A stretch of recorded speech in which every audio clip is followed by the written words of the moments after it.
Salam hörmətli izləyicilər, hər vaxtınız xeyir. Bugün DİM 20 sınaq toplusundan bir nömrəli sınağın izahı ilə tanış olacağıq. Birinci suala baxaq. Xəritənin vizual təhlili ilə kartometrik təhlilinin oxşar cəhəti. A variantı süxur laylarının yatım formalarının təyin edilməsi. Bu qrafik təhlili üçün doğru cavabdır. A variantı yanlışdır. B. Kəmiyyət göstəriciləri əsasında məlumatların əldə edilməsi bu kartometrikə aiddir.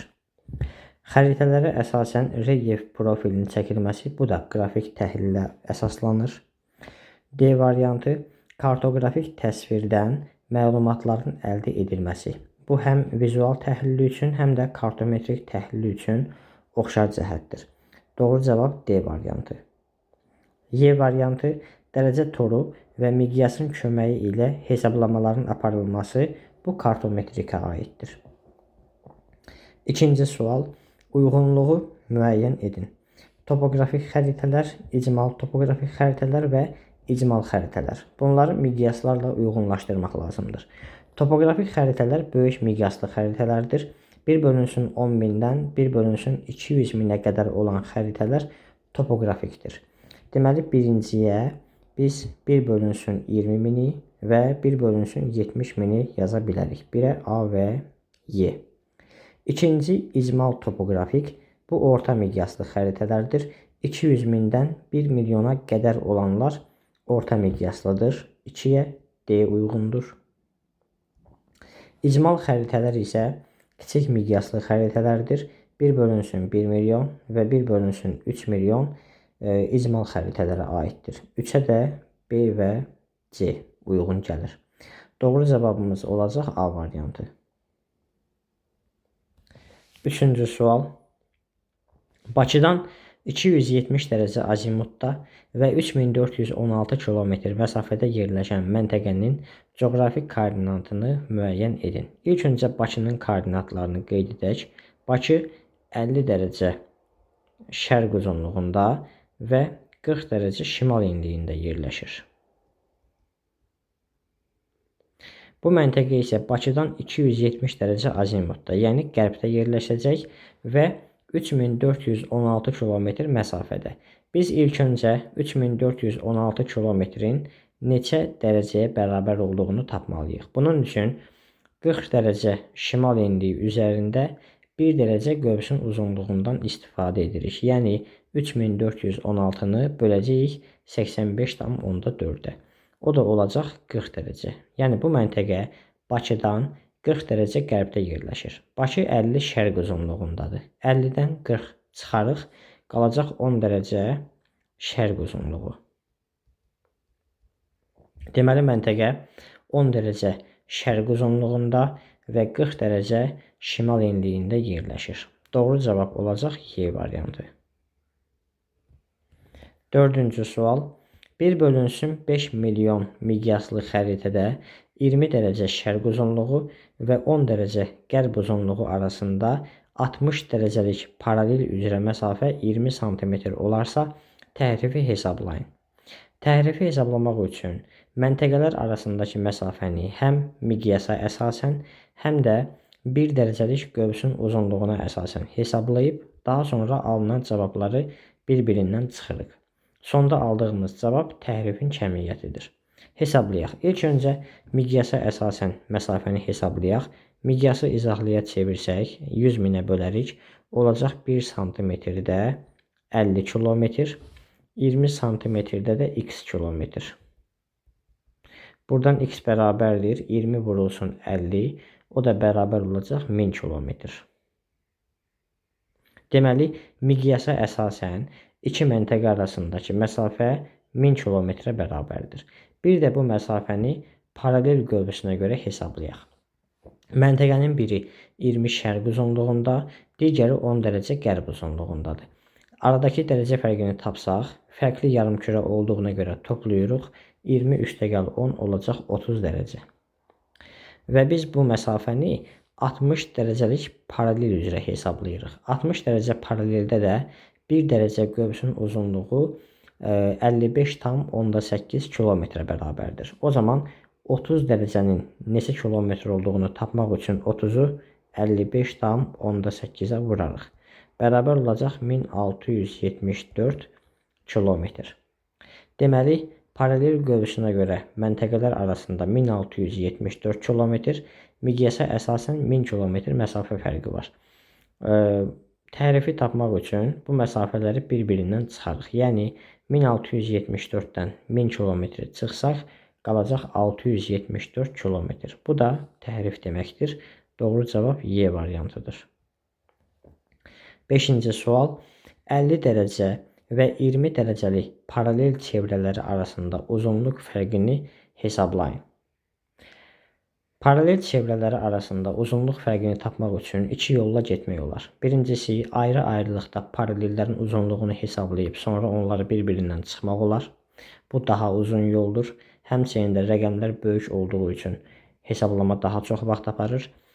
Ancaq ikinci yol daha qısadır. Bunun üçün paralellərin 1 dərəcəlik qövslərinin uzunluğunu bir-birindən çıxıb, daha sonra alınan cavabı 360-a vurmaq daha məntiqlidir və daha sadə yoldur. Deməli, biz 50 və 20 dərəcəli paralellər arasında fərqi tapmaq istəsək, onların 1 dərəcə qövslərinin uzunluğunu bilməliyik. 50 dərəcədə 71,7, 20 dərəcədə 104,6 kilometrdir. 104,6-dan çıxırıq 71,7-ni. Bərabər olur 32,9-a. Yəni, bu paralellərin 1 dərəcə qövslərinin uzunluq fərqi 32,9 kilometrə bərabərdir. Bizdən də paralelin uzunluq fərqi istənildiyi üçün biz bunu 360-a vurmalıyıq. Çünki bütün paralellər çevrədir. Çevrə isə 360 dərəcəyə bərabərdir. 32,9-u vururuq 360-a. Bərabər olur 11844 kilometr.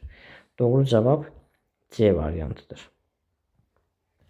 Keçək 6-cı suala. Çoxüzlü proyeksiyaya aid doğru ifadələri müəyyən edin. 1. Yer kürəsinin səthi çoxlu sayda trapesiyalara bölünmüş çoxüzlü kimi qəbul edilir. Bu doğrudur. 2. Əsasən qütb ətrafı və mülayim enliklərdə yerləşən ərazilərin xəritələri bu proyeksiyada tərtib olunur. Bu yanlışdır. Konus proyeksiyası üçün aid olan fikirdir. 3. Əsasən ekvator boyu ərazilərin xəritələri bu proyeksiyada tərtib olunur. Bu silindirə aiddir. Köməkçi həndəsi səth kimi silindirdən istifadə olunur. Bu da silindirə aid olan fikirdir. 5. Əsasən topoqrafik xəritələrin tərtibində istifadə olunur. Doğrudur. Çünki çoxüzlü proyeksiya ilə kiçik ərazilərin xəritəsi hazırlanır. Bu da böyük miqyaslı xəritələrə uyğun gəlir. Doğru cavab olacaq Y variantı 1 və 5. 7-ci suala baxaq. B və C nöqtələri arasında hündürlük fərqi 100 metr olarsa, doğru ifadələri müəyyən edin. B və C məntəqələrini tapırıq. Baxırıq ki, BC arasında 2 kəsmə yüksəklik var. 100-ü 2-yə bölsək, alacağıq 50 metr. Yəni, kəsmə yüksəklik 50 metrə bərabərdir. Verilən xüsusiyyətlərə baxaq və doğrularını seçək. 1. Mənfi relyef formasıdır. Burada belqişdiriklər kənara doğru istiqamətlənib və bu o deməkdir ki, verilən sxem müsbət relyef formasıdır. 1 yanlışdır. 2. Dağın nisbi hündürlüyü 220 metrdir. Bunu necə taparıq? Nisbi hündürlük ətək və zirvə arasındakı hündürlük fərqidir. Biz ilk öncə daxili horizontalın qiymətini tapaq, daha sonra kənar horizontalı, ondan sonra nisbi hündürlüyü hesablayaq. Müsbət relyef formasında daxili horizontal zirvə nöqtəsindən, yəni 970 metrdən kiçik, kəsmə yüksəkliyə 50 metrə bölünən ən böyük ədəddir. Deməli, daxili horizontalımız olacaq 950 metr. Kənar horizontal tapmaq üçün daxili və kənar horizontal arasındakı kəsmə yüksəkliklərin sayını baxaq. 4 kəsmə yüksəklik yerləşir. 4-ü 50-yə vursaq olacaq 200 metr. Deməli, kənar horizontal daxili horizontaldan 200 metr aşağıda yerləşir. 950-dən 200 çıxsaq qalacaq 750 metr.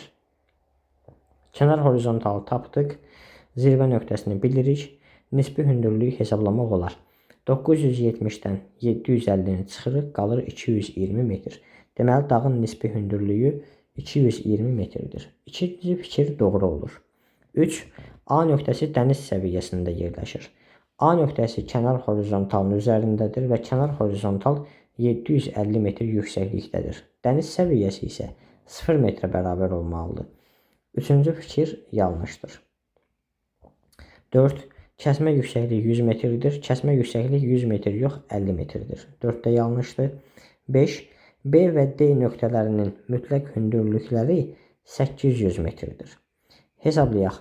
B nöqtəsi və D nöqtəsi 750 metrlik kənar horizontaldan 50 metr yüksəkdə yerləşməlidir. O da olacaq 800 metr. 5 doğrudur. 6. D nöqtəsinin yerləşdiyi yamacın meyilliyi çoxdur. Baxırıq D nöqtəsinin yerləşdiyi yamaca və görürük ki, bu yamacda horizontallar bir-birinə daha yaxın keçirilib. Bu o deməkdir ki, bu hissədə yamac daha meyillidir.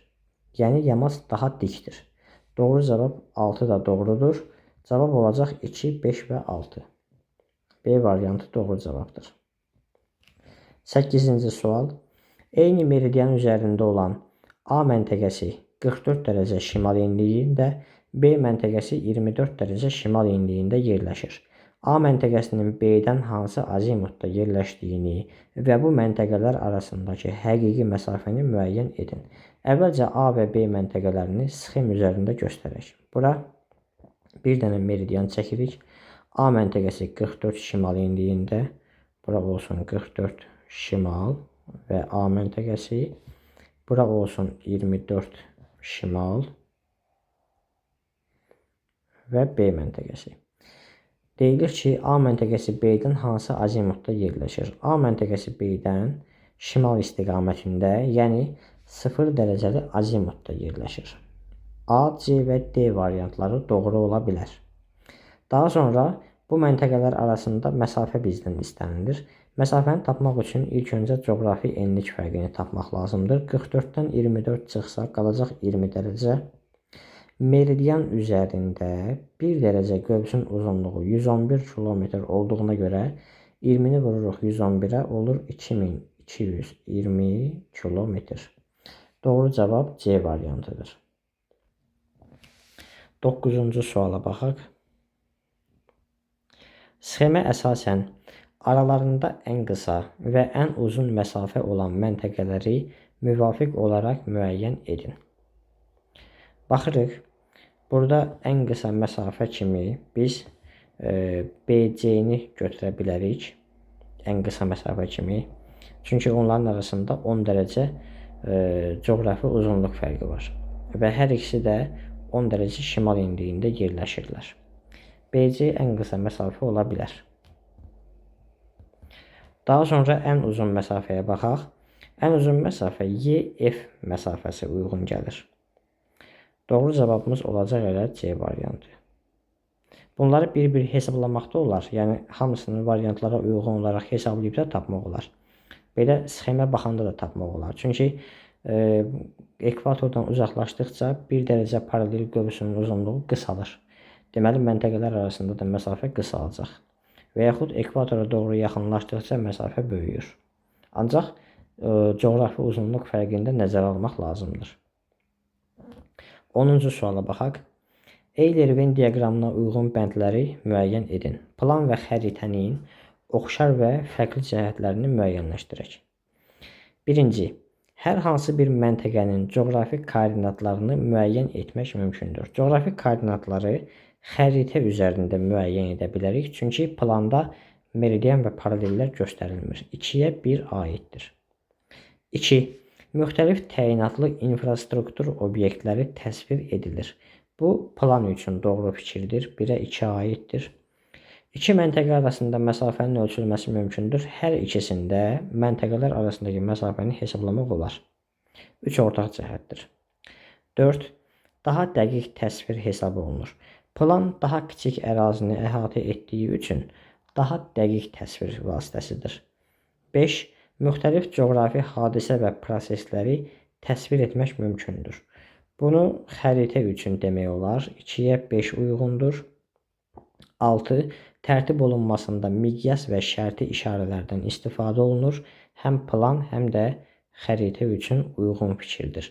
1-ə 2, 4, 2-yə 1, 5, 3-ə də 3 və 6. Doğru cavabımız olacaq D. 11-ci suala baxaq. Xəritə sxemə əsasən doğru bəndi müəyyən edin. Ən son kəşf edilmiş qitədir. Ən son kəşf edilmiş qitə Antarktidadır. 4-ə A uyğundur. Kristofer Kolumb səyahəti zamanı bu ərazidən keçmişdir. Verilən ərazilərin heç birindən keçməmişdir. Ən böyük qitədir. Uyğun cavab yoxdur. Alexander Humboldt'un tədqiq etdiyi ərazidir. Cənubi Amerikanı demək olar. 5-ə D uyğun gəlir. Vasco da Gama səyahət zamanı buradan keçmişdir. Onun keçdiyi ərazilər nömrələnməyib xəritə üzərində. Y-də uyğun cavab deyil. Deməli 4-ə A, 5-ə D uyğundur. Cavab A variantı. 12-ci suala baxaq. Uyğunluğu müəyyən edin. Deməli, dairəvi diaqram, sütunlu və xətti diaqram onlara uyğun gələn xüsusiyyətlər. Son 10 ildə müxtəlif dənli bitkilərin məhsul yığımının dinamikası. Bu göstərilə bilər xətti diaqram vasitəsilə. 3-ə A uyğundur. Ölkə sənayesində il ərzində istehsal olunan ərzaq məhsulları arasında şəkərin payı. Bu göstərilə bilər dairəvi diaqram vasitəsilə. 1-ə B uyğundur. C. Ölkənin müxtəlif şəhərlərində yerləşən zavodların sayı. Bu isə sütunlu diaqram vasitəsilə göstərilə bilər. Deməli 1-ə B, 2-yə C, 3-ə A uyğundur. Doğru cavab elə A variantıdır. 13-cü suala baxaq. Müvafiq olaraq qütb ulduzunun Bakıya nisbətən böyük və kiçik bucaqla göründüyü şəhərləri müəyyən edin. Qütb ulduzunun Bakıdan böyük bucaqla görünməyi üçün məntəqə Bakıdan şimalda yerləşməlidir. Bakıdan kiçik bucaqla görünməyi üçün məntəqə Bakıdan cənubda yerləşməlidir. Amma ümumiyyətlə qütb ulduzunun hər hansısa bir məntəqədə görünməyi üçün məntəqə özü şimal yarımkürəsində olmalıdır ki, qütb ulduzu görünsün. Cənub yarımkürəsində ümumiyyətlə qütb ulduzu görünmür. Cavabları təhlil edək. New York. New York Bakı ilə təxminən eyni coğrafi enlikdə olduğuna görə o Bakı ilə eyni bucaqla görər qütb ulduzunu. Biri çıxırıq. 2. Oslo. Bakıdan şimalda yerləşən şəhər olduğuna görə daha böyük bucaqla görər. 1-ə 2 aiddir. 3. Kazan. Kazan da Bakıdan şimalda yerləşən şəhər olduğu üçün Tataristanın paytaxtıdır. Rusiya ərazisində yerləşir. Bakıdan şimalda olduğu üçün daha böyük bucaqla görər. Deməli, birinciyə 2 və 3 aiddir. B variantı uyğun gəlir. İkincini də yoxlayaq. 4. Santiago Çilinin paytaxtıdır və cənub yarımkürəsində yerləşdiyi üçün ümumiyyətlə qütb ulduzu burada görünməz. 4-ü də cavabdan çıxırıq. Kiçik bucaqla Manilada görünər və Qahirədə görünər. Çünki hər iki şəhər Bakıdan cənubda yerləşir. Doğru cavab B variantıdır. 14-cü sual. Miqyası 1/5 milyon olan xəritədə 40 dərəcəlik paralel üzərində 30 dərəcə şərq uzunluğu və 55 dərəcə şərq uzunluğu arasında məsafə 40 sm olarsa tərifi hesablayın. Tərifi hesablamaq üçün məntəqələr arasındakı məsafəni həm miqyasa əsasən, həm də paralel qövsünə əsasən hesablayıb alınan cavabları bir-birindən çıxmaq lazımdır. Miqyasa əsasən hesablasaq, miqyası çevirək izahlıya, olacaq 1 sm-də 50 kilometr. 40 sm-də x kilometr. Buradan x bərabərdir 40 vurulsun 50, o da bərabər olacaq 2000 kilometr. Daha sonra paralel qövsünə görə hesablayırıq. 40 dərəcəli paraleldə 1 dərəcə qövsün uzunluğu 85,4 kilometrdir. Məntəqələr arasında 30 şərq uzunluğu, 55 şərq uzunluğu, 25 dərəcə coğrafi uzunluq fərqi var. 25 dərəcə də olacaq x kilometr. Buradan x bərabərdir 25 vurulsun 85,4. O da bərabər olacaq 2135 kilometr. Təhrif bərabərdir 2135-dən 2000-i çıxırıq, alınır 135 kilometr. Doğru cavabımız C variantıdır. Növbəti suala baxaq. 15. 45 şimal enliyi 120 şərq uzunluğu və 15 cənub enliyi 15 qərb uzunluğuna uyğun gələn məntəqəni müvafiq olaraq müəyyən edin. 45 şimal enliyinin paraleli budur və 120 şərq uzunluğu da bu meridiandır. Uyğun gəlir A məntəqəsinə. Deməli, birinciyə A məntəqəsi uyğun gəlir. 15 cənub enliyi paraleli budur və 15 qərb uzunluğu. O da uyğun gəlir D məntəqəsinə. Deməli, 1-ə A, 2-yə D. Doğru cavab Y variantıdır. 16-cı sual. Mütləq hündürlük. Mütləq hündürlük hər hansısa bir məntəqənin okean səviyyəsindən, yəni 0 metr hündürlükdən hesablanan hündürlüyüdür. Doğru cavab A variantıdır. 17-ci sual. Doğru xüsusiyyətləri müəyyən edin. Təsvir üsulları verilib və onların xüsusiyyətləri verilibdir. Cavabları yoxlayaq bir-bir. Keyfiyyət fonu üsulu. Fiziki xəritələrdə ovalıqlar, yüksəkliklər və yaylılar bu üsulla təsvir edilir, doğrudur. 2. Hər hansı bir ərazi kəmiyyət göstəricilərinə görə fərqləndirilir. Xeyr, keyfiyyət göstəricisine görə fərqləndirilir. 2 yanlışdır. Nöqtələr üsulu. Bu üsul ilə əhalinin yerləşməsini və sayını müəyyən etmək olar. Bu doğrudur. Tematik xəritələrdə müxtəlif şərti işarələrlə və xətlərlə göstərilir. Xeyr, ancaq nöqtələrlə göstərilir. 4 yanlışdır. Areal üsulu. Xəritədə yağıntıların və günəş radiasiyasının paylanması bu üsulla verilir. Bu yanlışdır əlbəttə ki. 6. Xəritədə göstərilən elementlərin yayılma sahəsi rənglənərək təsvir olunur. Bu doğru fikirdir. Deməli, sualın doğru cavabı olacaq 1, 3 və 6. Variant olaraq C. 18-ci sual. Sxemdə kəsmə yüksəkliyin 50 metr olduğunu nəzərə alaraq A və B horizontallarının mütləq hündürlüyünü müvafiq olaraq müəyyən edin. İlk öncə B horizontalına baxaq. Görürük ki, sxem üzərində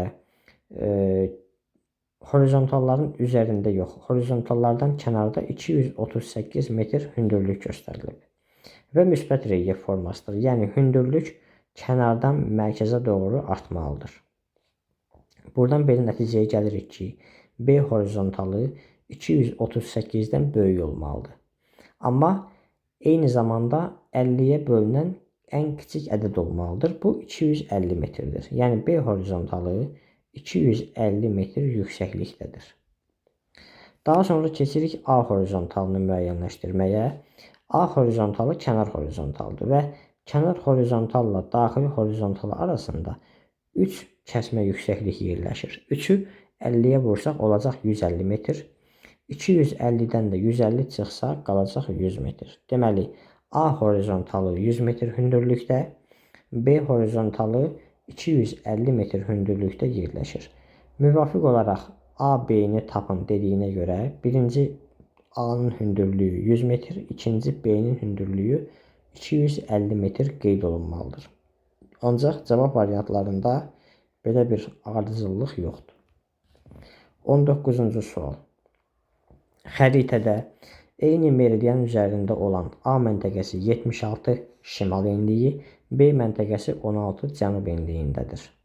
Bu məntəqələr arasındakı məsafə 44,4 sm olarsa, xəritənin bu hissəsi üçün xüsusi miqyası müəyyən edin. Xüsusi miqyas belə tapılır ki, məntəqələr arasında olan həqiqi məsafə hesablanır. Daha sonra alınan məsafə xəritə üzərindəki məsafəyə bölünür. Gəlin biz məsafəni hesablayaq. Məntəqələr eyni meridian üzərində olduğuna görə biz 1 dərəcə qövsün uzunluğunu 111 kilometr qəbul edirik. Yazırıq 1 dərəcə 111 kilometr. Məntəqələr arasında isə 76 şimal enliyi, 16 cənub enliyi. Toplasaq 76-nın üstünə 16 92 dərəcə olar. 92 dərəcə də x kilometr. 92-ni vururuq 111-ə, yəni x bərabərdir 92 vurulsun 111, o da bərabər olacaq 10.212 kilometr. Bu məntəqələr arasındakı həqiqi məsafədir. Daha sonra xüsusi miqyası tapmaq üçün 10.212-ni bölməliyik 44,4-ə. O da bərabər olacaq 230 kilometr. Deməli, xəritənin bu hissəsi üçün xüsusi miqyas 1 santimetrdə 230 kilometrdir. Kilometrlə ifadə olunduğu üçün 230-un yanına 5 dənə 0 əlavə edib onu ədədi miqyasa çeviririk. Alınır 23 milyon. 1 bölünsün 23 milyon. Doğru cavab A variantıdır. 20-ci suala baxaq. Xətti miqyasa əsasən xəritədə ölçüləri 72 kvadrat santimetr olan bataqlığın həqiqi sahəsini hesablayın. Həqiqi sahəni tapmaq üçün xəritə üzərində verilən sahəni miqyasın kvadratına vurmaq lazımdır. Miqyas 1 santimetrdə 3,5 kilometrdir. 3,5-in kvadratı olur 12,25. Onu da vuracağıq 72-yə. Bərabər olacaq 882 kvadrat kilometr. Doğru cavabımız olur D variantı. 21-ci sual. Azərbaycan Respublikasının 1 bölünsün 500 min miqyaslı sənaye xəritəsini məzmununa, miqyasına və ərazi əhatə etməsinə görə müəyyən edin. Bu xəritə məzmununa görə tematik xəritədir. Çünki yalnız sənayedən bəhs olunur, sənaye xəritəsidir. Tematik olanları seçə bilərik. Daha sonra miqyasına baxaq. Miqyas 1 bölünsün 500 mindir.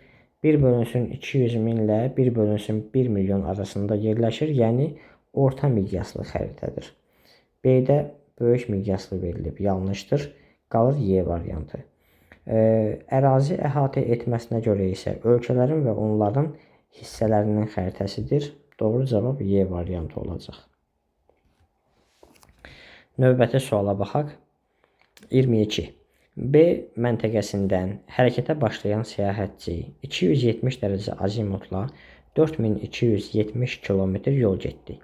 Səyahətçinin çatdığı məntəqənin koordinatlarını və yerləşdiyi yarımkürəni müəyyən edin. Müəyyənləşdirək. İlk öncə B məntəqəsinin koordinatlarını göstərək. Deməli, B məntəqəsi 20 şərq uzunluğunda və 40 dərəcə şimal enliyindədir. Bu məntəqədən hərəkətə başlayan səyahətçi 270 dərəcə azimutla, yəni qərbə doğru 4270 kilometr yol gedir. Neçə dərəcə yol getdiyini tapmaq üçün 4270-i bölərik 85,4-ə. Niyə 85,4-ə? Çünki 40 dərəcə paralel üzərində hərəkət edir və burada 1 dərəcə qövsün uzunluğu 85,4-ə bərabərdir. 4270-i 85,4-ə bölsək alacağıq 50 dərəcə. Yəni bu məntəqə 20 şərq uzunluğundan 50 dərəcə qərbdə yerləşir. 20-dən 50 çıxsaq qalır -30. Mənfi aldığımız ədəd onu bildirir ki, biz əks yarımkürəyə keçmişik. Yəni 30 dərəcə qərb uzunluğu. Məntəqə 30 dərəcə qərb uzunluğunda və 40 dərəcə şimal enliyində yerləşir. Çünki paralel dəyişmir. Eyni paralel üzrə hərəkət edir. Və ümumilikdə bu məntəqə şimal və qərb yarımkürələrində yerləşir. Doğru cavab A variantıdır. Keçək 23-cü suala. Həqiqi sahəsi 4320 kvadrat kilometr olan parkın sahəsi miqyası 1/600.000 olan xəritədə neçə kvadrat santimetr olar? Sahə hesablayanda həmişə miqyası kvadrata yüksəltmək lazımdır. İzahlı miqyasımız olur 1 santimetrdə 6 kilometr. Qüvvətə yüksəltsək olacaq 1 kvadrat santimetrdə 36 kvadrat kilometr. Yazaq buradan 36 kilometr kvadratı. Xəritə üzərində sahəni tapmaq üçün həqiqi sahəni miqyasa bölmək lazımdır. Yəni 4320-ni böləcəyik 36-ya. O da bərabər olacaq 120 kvadrat santimetr. Doğru cavabımız 120'dir. 24-cü sual. Sxemdə verilmiş proyeksiyada tərtib olunmuş xəritədə hansı adaların ən az tərifə məruz qaldığını müəyyən edin. Verilmiş proyeksiya silindrik proyeksiyadır. Bu zaman deməli qlobus ekvator xətti boyunca silindrə toxunur və ekvator xəttinin üzərində təhrif olmur. Ekvatordan uzaqlaşdıqca isə təhrif artır. Ona görə də ən az təhrifin olduğu ərazilər ekvatora yaxın olan ərazilərdir. Yəni biz burada verilən 5 məntəqədən ekvatora ən yaxın olanları seçməliyik. Yeni Zelandiya ekvatordan kənarda yerləşir. Kuba həmçinin. Sumatra adası ekvatora yaxındır. Kalimantan adası yaxındır. Madagaskar adası isə ekvatordan uzaqda yerləşir. Doğru cavab olacaq 3-cü və 4-cü məntəqələr. 25-ci sual. Eyni ölçüdə olan kağızlarda tərtib olunmuş xəritələrin generalizasiyanın artma sırasına görə ardıcıllığını müəyyən edin. Eyni ölçüdə yəni eyni ölçülü kağızlarda ərazi xəritəsi tərtib olunursa, böyük olan ərazi daha çox kiçilməlidir. Kiçik olan ərazi də eyni formada kiçilməlidir. Ancaq burada bir şeyə diqqət etmək lazımdır ki, böyük olan ərazi yenə də kağıza görə böyük qalacaq. Kiçik olan ərazi daha kiçik ərazi qalacaq. Ona görə də bu xəritələrdən ərazicə kiçik olan məntəqədə generalizasiya, yəni ümumiləşdirmə daha çox olmalıdır. Çünki generalizasiya nədir? Obyektlərin seçilib göstərilməsidir. Biz kiçik ərazini təsvir edəndə orada daha az məntəqə yerləşdirə bilirik. O səbəbdən daha çox ümumiləşdirmə, generalizasiya aparmalıyıq. İndi burada bizə deyilir ki, generalizasiyanın artma sırasına görə ardıcıllığı müəyyən edin. Yəni, azdan çoxa doğru getməliyik. Kiçik ərazidən böyük əraziyə doğru irəliləmək lazımdır. Burada ən kiçik ərazi Sumqayıt şəhərinin xəritəsidir. 4-cü məntəqə. Daha sonra 5-ci məntəqə Azərbaycanın fiziki xəritəsi. Sonra 3 Qaradənizin xəritəsi. 2 Avropa qitəsinin xəritəsi, ən sonda 1 dünyanın siyasi xəritəsi. 26-cı suala baxaq. Verilən əlamətlərə uyğun gələn şərti işarələri müəyyən edin. Müəyyən sahəyə malik ərazilər təsvir edilir. Konturlu şərti işarələr adlanır. Göllər, meşələr bu üsulla təsvir edilir. Yəni biz müəyyən əraziyə malik olan obyektləri seçməliyik. Birinci işarə deməli miqyassız şərti işarədir. Bizə konturlu şərti işarə lazımdır. 2 konturludur, götürürük. 3 xətti şərti işarədir. 4 həmçinin xətti şərti işarədir. 5 konturludur, meyvə bağıdır. 6 kolluqdur, o da konturlu şərti işarədir. Doğru cavab olacaq 2, 5 və 6. 27-ci sual. Uyğunluğu müəyyən edin. Proyeksiya növləri verilib, onlara uyğun olan xüsusiyyətləri seçək. A variantı. Sahə və bucaqlar az təriflə verilir. Bu ixtiyari proyeksiyadır. 3-ə A uyğundur. B. İstiqamət və ya bucaqlar demək olar ki, tərif edilmir. Bərabər bucaqlı. 1-ə B. C. Materik və okeanların sahələrini hesablamaq üçün istifadə olunur. Bərabər sahəli. 2-yə C. D. Uzunluq və forma tam təhrif olunur. Bu ixtiyari proyeksiyadır. 2-yə D. 3-ə D uyğundur. Dəniz nəqliyyatında və aviasiyada istifadə olunur. Bu da aid olacaq bərabər bucaqlı proyeksiyaya. 1-ə Y. Deməli 1-ə B, Y, 2-yə C, 3-ə A, D cavabları uyğun gəlir. Keçək situasiya suallarına. Xəritələr kartoqrafik proyeksiyaların vasitəsilə tərtib olunur. Bu zaman yerin kürə səthi müstəvi üzərinə köçürüldüyündən xəritələrdə təhriflər əmələ gəlir. Lakin xəritələrdə təhriflərin olmadığı xətt və ya nöqtə olur ki, onlara sıfır təhriflər xətti və ya nöqtəsi deyilir. A proyeksiyasında bu xətt ən uzun paralel, B proyeksiyasında isə 60 dərəcə və ona yaxın paralellərdir. 28-ci sual. Mətnə əsasən A və B proyeksiyalarını müəyyən edin. Deyilir ki, A proyeksiyasında sıfır təhrifli xətt ən uzun paraleldir. Ən uzun paralel ekvatordur.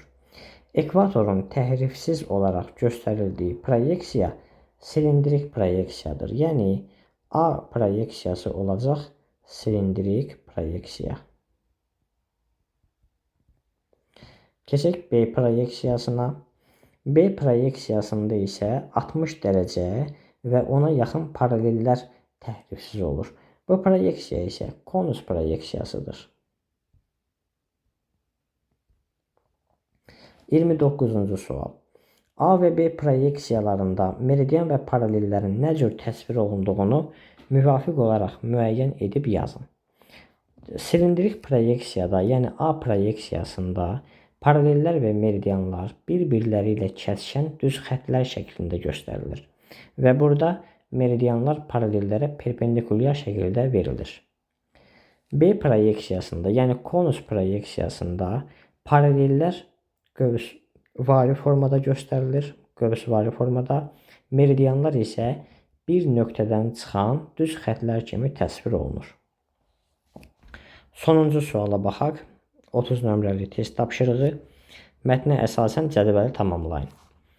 A proyeksiyasında tərtib olunan xəritələrdə ən az təhrifə malik təhriflə təsvir edilən materik. A proyeksiyası silindrik proyeksiya idi. Silindrik proyeksiyada ən az təhriflə göstərilən materik Afrika materikidir. Çünki ekvator xətti Afrika materikinin mərkəzindən keçir və ekvatorda, həmçinin onun ətrafında təhrifin kəmiyyəti azdır. İkinci hissə. A proyeksiyasında tərtib olunan xəritələrdə ən çox təhriflə təsvir edilən ərazilər. Bu da əlbəttə ki, silindrik proyeksiyada qütbə yaxın ərazilərdir. Yəni qütb ətrafı ərazilər.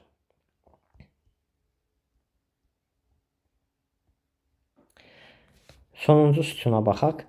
B proyeksiyasında tərtib olunan xəritələrdə ən az təhriflə təsvir edilən materiklər.